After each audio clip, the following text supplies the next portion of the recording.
Works were ongoing at the sea defense by a contractor when an issue occurred, flooding the community of Grove on the east bank of Demerara. And while the breach has been temporarily sealed, residents told the newsroom on Wednesday that they were told to expect more flooding from the upcoming high tide. When the newsroom visited the community, the water had already receded and many residents, most of whom own and operate their own businesses, were busy cleaning and trying to salvage their valuables.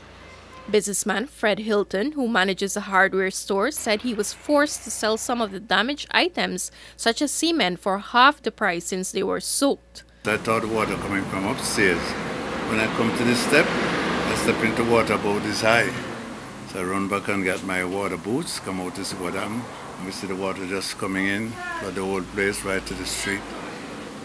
Cement wet, everything just get wet. Another resident, Shetlana James, said the flooding has left her empty since many of her household items were destroyed. Till 3 o'clock this morning, me and my husband finished bailing the water. I'm empty right now. I don't know. My kids have tests. They can't go to school. Another businessman, Sharif Khan, said while a lot has been destroyed, he is yet to estimate his losses. Enough water, enough water. This place here that you're standing in now is 3 feet high in water. Everything you could see, just put your camera and you see everything dark.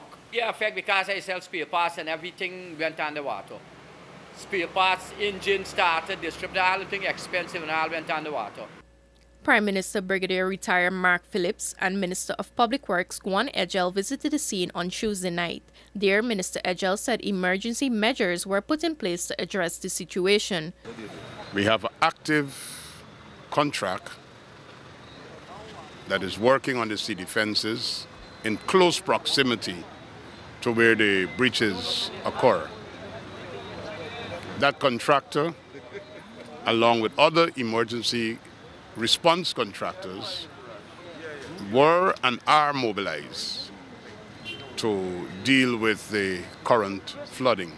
And according to Prime Minister Phillips, the breach has since been sealed. We have since mobilized the equipment to do an emergency sealing of the breaches, and why we want to do that now is because, as you know, we are experiencing an unusual high tide at present. And while the tide is ebbing now, meaning the water is dropping, at 4 a.m. in the morning we expect it to have high tide again. So it's important that we do the work between now and 4 a.m. sealing the breaches. Residents said they were promised cleaning supplies and a shelter has since been opened to temporarily accommodate them. Reporting for the newsroom, I am Sharda Bacchus.